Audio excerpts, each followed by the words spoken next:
Suite à la conférence de presse donnée par le ministre de l'Intérieur Saka Lafia le jeudi 14 février au cours de laquelle il était question des dossiers de candidature des élections législatives refusées, l'opposition tout entière se prononce. Ont été relevés de ce point de presse donné par le ministre de l'Intérieur par Candide Azanaï l'institution d'une période transitoire qui n'a pas été prévue par la loi. La durée d'1 mois à 1 mois et demi octroyée aux partis politiques afin qui s'apprêtent pour une quelconque élection. L'invention d'une pièce qui, selon lui, ne fait point partie du dossier à fournir pour les élections. Candide Azanaï, à sa prise de parole, a déclaré que la déclaration du ministre Saka Lafia est une déclaration grave et ostentatoire. À l'entendre parler, l'opposition s'est réunie ce jour pour faire preuve de diligence face à la déclaration du ministre. Raison pour laquelle elle lance un appel au gouvernement pour le maintien de la paix, a-t-il certifié.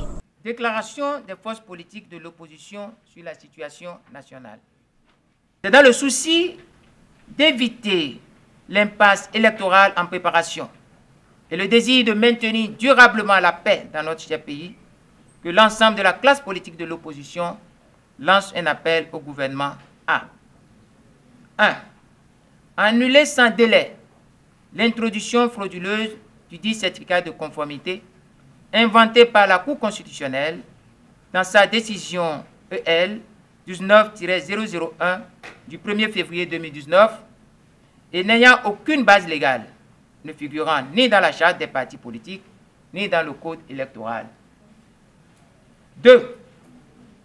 Délivrer sans délai les récépissés provisoires à tous les partis politiques ayant régulièrement déposé leur dossier au ministère de l'Intérieur. 3. Arrêter la mascarade observée dans la délivrance du quitus fiscal.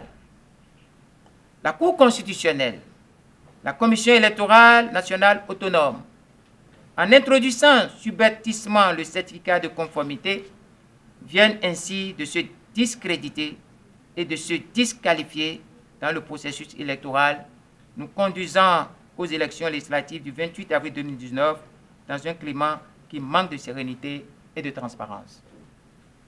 Face à cette situation grave, marquée par le blocage du processus électoral, les forces politiques de l'opposition et les forces vives de la nation invitent instamment le gouvernement, la Commission électorale nationale autonome et la Cour constitutionnelle à arrêter les tentatives de passage en force en invitant et en introduisant frauduleusement des pièces illégales à l'instar du fameux certificat de conformité.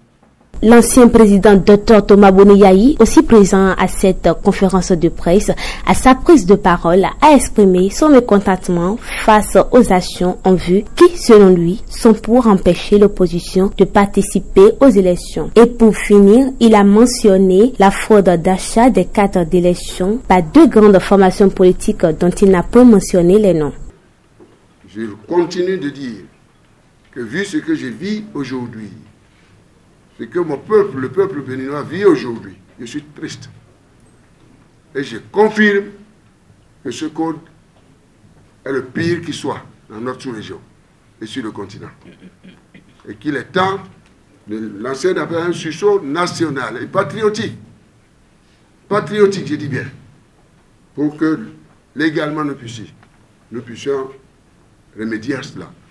Mes chers compatriotes, mais ce que j'ai remarqué, mon amertume a été encore plus grande lorsque, pendant que je me reposais, les délégations viennent me dire qu'il y a de grandes opérations de fraude, d'achat de cartes d'électeurs par 2 grandes formations politiques. N'est-ce pas? Le parti républicain et le parti progressiste, d'après ce qu'on m'a dit. Je dis d'après ce qu'on m'a dit. On m'a montré des photos, des gens arrêtés, etc.